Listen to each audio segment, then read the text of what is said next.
So why do you need a beginner's guide for Ikaruga?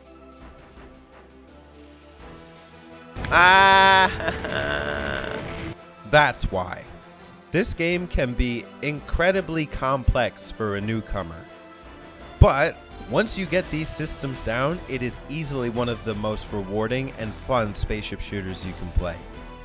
Stay tuned, I'm going to give you some tips on how you can become a better player of Ikaruga. Subscribe, motherfuckers! Anyways, recently I've really gotten into Ikaruga simply because I just wanted to experience it. Everyone says it's a masterpiece, and the more that I played it, the more I understood why. Recently, I've broken a score of 10 million in a standard run of the game.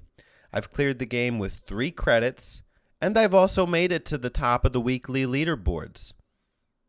It's such a fulfilling game, and I'm going to tell you about some of the systems involved in the game. The first one is dot eating. Yes, you heard me right. I want you to eat dots, and I'm not talking about the candy. I'm talking about the bullets that you see on screen. Eat dots. Why? Because you can. These bullets are absorbable based on your polarity. If you see white bullets and you are a white ship, go ahead and eat them. If you see black bullets and you switch to black polarity, eat those too. You're basically clearing the screen of a lot of the bullets that you'd have to worry about. So what looks like a bullet hell from the surface is actually kind of a bullet help. It helps you play the game. It also boosts your charge meter for your homing missiles and adds to your high score. So do what I said, eat dots, and you'll do fine. The second thing I want you to do is understand polarity. So there are polar opposites, as you may have figured out by now. You have the white ship and you have the black ship. All you gotta do is press the right button and you turn over at any time.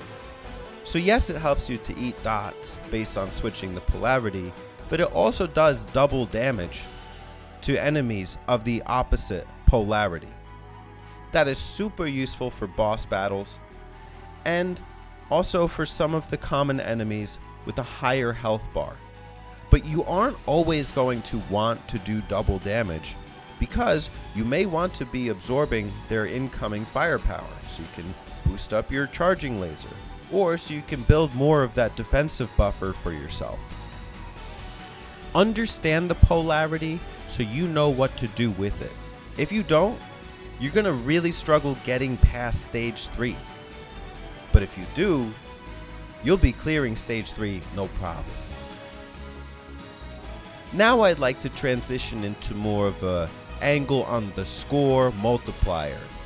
This game has easily one of the best scoring systems I've seen, although it can get quite tricky, and I don't think you should always focus on it. But when you do, chain attacks.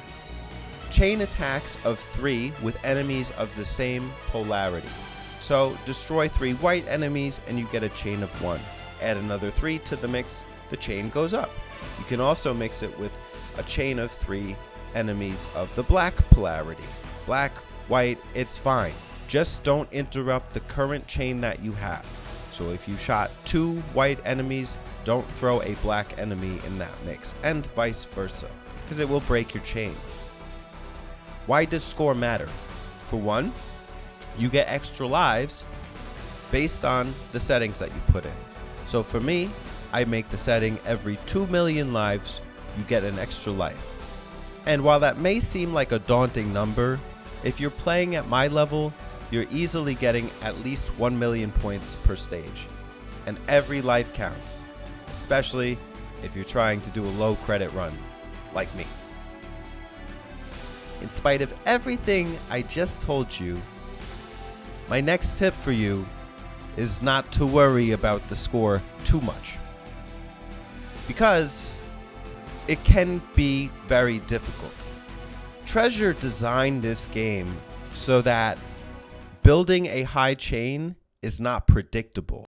According to a 2001 Shmuplations interview, the developer says, "We arranged the stages and enemies so it would be extremely difficult to tell what the correct path was for scoring." But that doesn't mean it's impossible. It actually just makes you work to think, how should I be maneuvering my spaceship in these circumstances? So take your time, build the chains when you can, and when you can't, just get through the stage and remember to survive. My last tip is really a simple one, and I think it goes without saying. It's just to play the game, fail, and get better. The more you play, depending on what version you have, the more credits you unlock. So I have the Xbox version. Every hour that I play, I earned another credit to put into the game. I've put 10 hours in and now I have way more credits than needed, but I have them. And you're getting better the more you play. You memorize the stage, you understand the way the game works. So play, fail, and have fun. It's really an engaging and thought-provoking experience, and it's a spaceship shooter I recommend anyone try. Will you master it?